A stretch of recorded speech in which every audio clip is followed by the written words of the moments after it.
Hi, and welcome to the third malware analysis video where we'll be looking at Jigsaw Ransomware.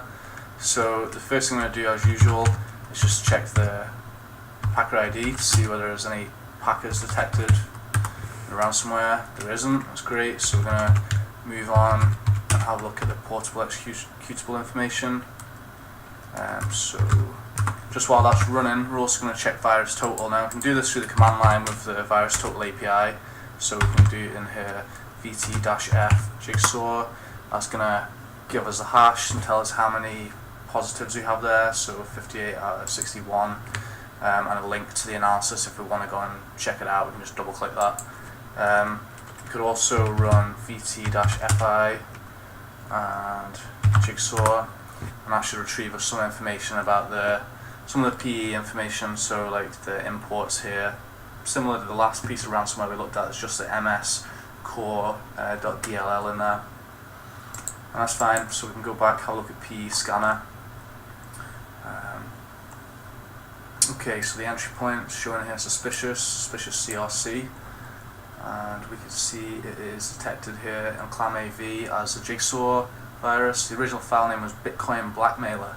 I know some of these pieces of ransomware were also used as Bitcoin mining tools, so you can kind of get two birds with one stone. Use your computational resources for mining Bitcoins, and then encrypt your files and hold them at ransom until you pay them in Bitcoins. So pretty good return on investment possible for that. I'm just going to check the strings as well. So we got a Jigsaw, so we can see some stuff here. We can see some addresses. We have some stuff here which is clearly going to be the ransom note, maybe a Bitcoin address, or yeah, we'll see. Some sort of timer, label countdown.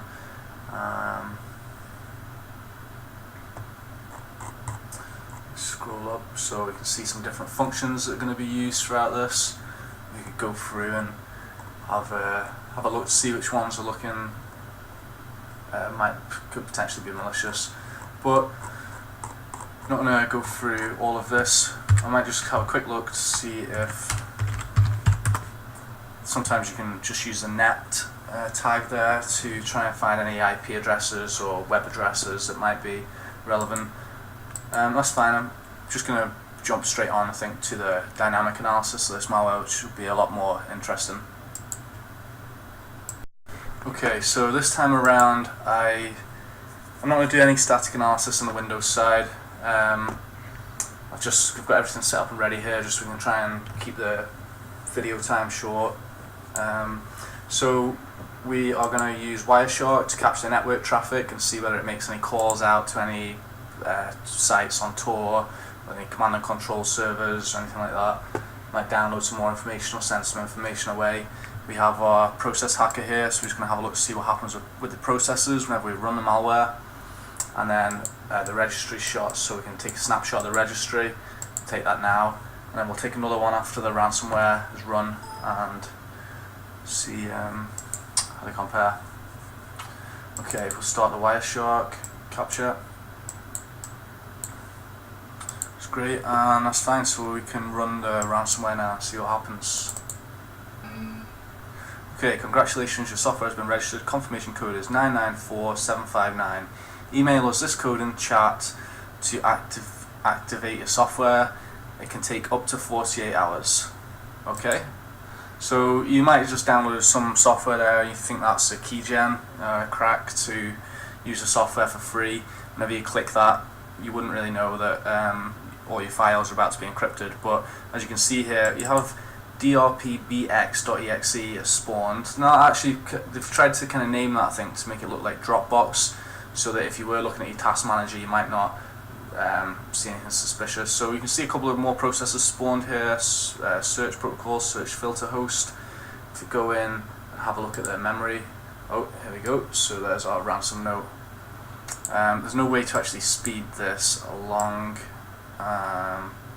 so I'm just going to leave that there to run through, and we'll have a read through and see what they're saying. Just in the meantime, just have a quick look at the strings. So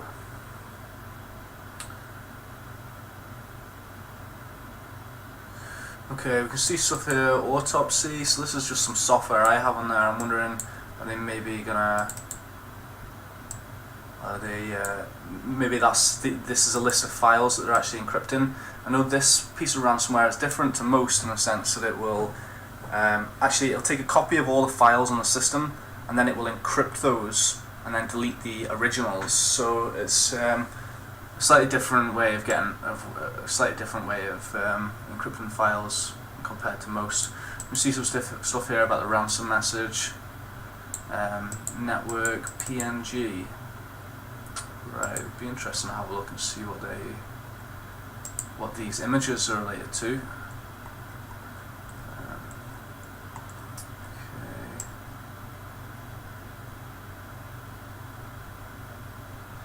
Okay, let's have a quick look as well just at Wireshark. So I'm just going to move this down here. You can't minimize or close that window, so I can just going to get in the way.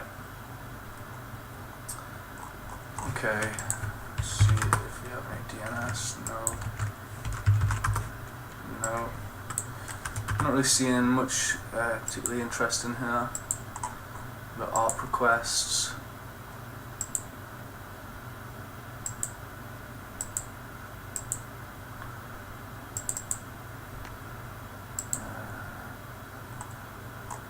Okay, not really seeing much interesting. We'll see if anything else happens maybe once this ransom note's kind of finished, and close this stuff down for now, and let's have a look at the ransom. Okay, so your computer files have been encrypted, photos, documents, etc. Don't worry, I've not deleted them yet. You have 24 hours to pay $150 in Bitcoins to get the decryption key. Every hour, files will be deleted, increasing in amount each time. After 72 hours, all that are left will be deleted. If you do not have Bitcoins, Google the following sites. Yeah, alright, so just telling you how to get Bitcoins, how to pay. Within 2 minutes of receiving your payment, your computer will receive the decryption key and return to normal. As soon as the payment is received, the encrypted files will be returned to normal. So you can see here we have a timer. Obviously this is where it gets its name from, Jigsaw. You have the puppet stealing thing from Saw. You see a timer, it's counting down from an hour, and it's saying after an hour one file will be deleted. So it's saying that this is going to increment, so after an hour it'll delete one file, and I'm assuming this will go up to 2, and then after an hour it'll delete 2 files, etc. It actually has an option here to view the list of files that's encrypted, so right enough you can see all the files that we've encrypted on the system. Like most ransomware, it'll only go for certain extensions. It might prioritize some over others, but yeah, you can see what's been encrypted there. So once it's asking to make a payment to this Bitcoin address, let's just see whether anything else came up in Wireshark yet.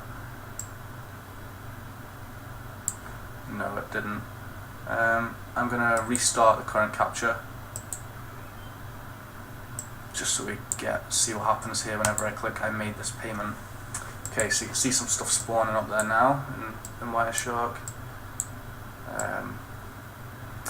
So it's made a query out to bitcoinblocker.io, and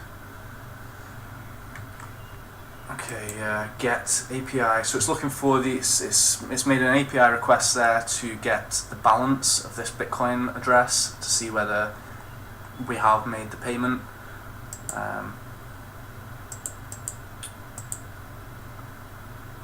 Yep, you can see that there, and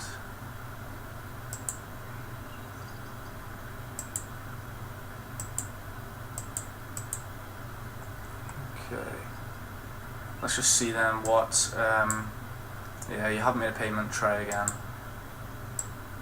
You see the same thing, it's making a request, HTTP request.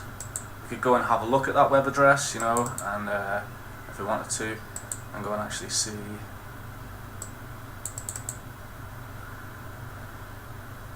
So that's going to download that now. Okay, right, sorry, 1 second. I'm going to close down Wireshark. I think we've seen enough from that for now. Try and open up Internet Explorer. just want to see.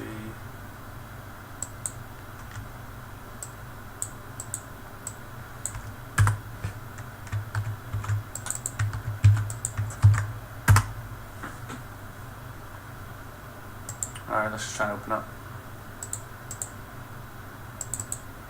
Alright, so status, success, data, balance, okay, so successful request, the data it got back was the address, balance is 0. So if this balance would have been what I expected, 0.4 bitcoins, then it would have automatically returned us the decryption key. So yeah, I'm just going to talk about what's particularly interesting with this ransomware, which is obviously we have this timer where it's going to keep incrementally deleting more files after 24 hours. And it says you have 24 hours to pay 150, but 72 hours before everything will be deleted. So it might be a case of that fee is actually going to increase. I'm pretty sure I heard that's a situation with some of the different strains of the Jigsaw ransomware. It's going to keep incrementally deleting files. I know if I try to close this,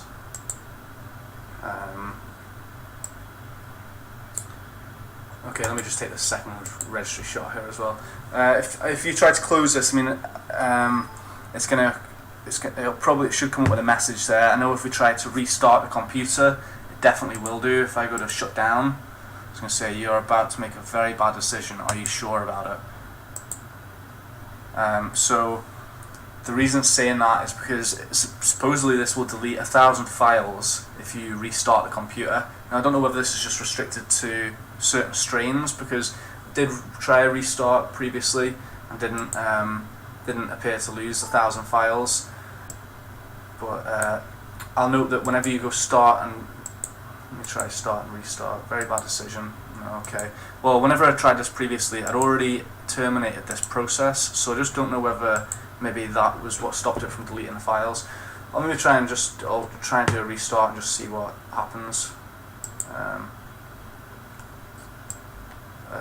Did I lose? It looks like I lost my registry snapshot there. Oh well, okay.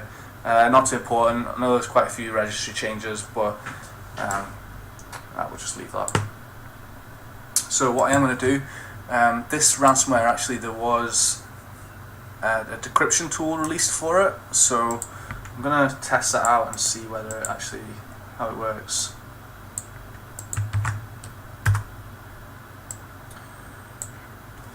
So I'll move that out of the way. Download Jigsaw Decrypted. Downloading. So I'll just show you anyway. If we go into like pictures here. This device allows me to multitask. You don't expect Very annoying. screen. It was actually quite mind-blowing. Close up. Okay, yeah. So we've gone to pictures here. We can see that they've actually renamed this .fun. That's the encryption is renaming everything .fun. I've seen others as .ice, .kkk, stuff like that. But this particular variant is using .fun, which I think is the original, the original Jigsaw. So what I'll do here, I'll just try and actually restart the computer. I just want to see whether there's any indication that we lose our files. Are we sure? Yeah, we're sure. Let's do a force restart. Yes. As I say, in the previous example, I already terminated that process, so I didn't actually get the warning whenever I did the restart, and didn't get any indication that 1,000 files have been deleted. So we'll find out now. I'll take a brief second just to launch again.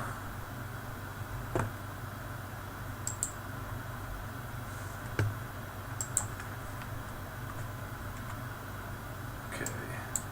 Yeah, no, it looks like it's just going to come up with the same thing there. You could, try and do a comparison, actually see if any files or how many files have been lost there. There's not really too many files on this system apart from installed programs. I need to kind of get a lot more dummy files on here, I think, for future ransomware analysis. So let's have a look and see how the decryption tool works. Okay, the decryption tool has been encrypted. So it looks like that's actually set to continue doing the encryption. Let's what I'll do is I will try and I'll launch Process Hacker. I'm gonna suspend or terminate the Jigsaw because it's getting in the way, and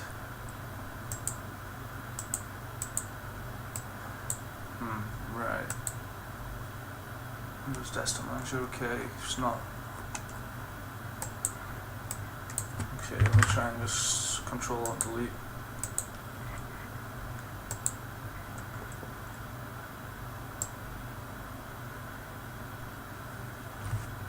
Right, okay, so it's not exactly clear.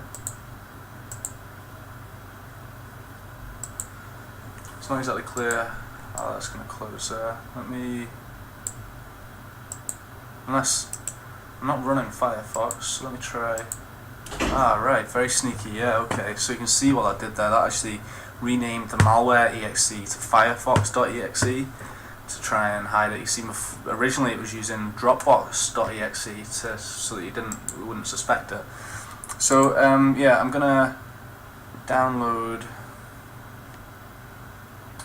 the ransomware here again.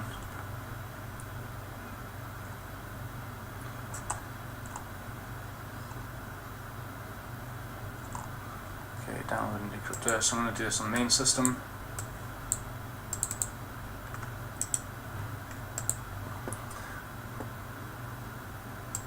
Mainly because I have a pop-up blocker to stop that annoying music playing. Copy that over, run it. Must install .NET Framework. Okay, I'm not going to do that. I can't be bothered installing .NET Framework. The Decrypted does work. It's known to be reliable. You can go and actually select folders manually that you want to decrypt, or you can decrypt the entire hard drive.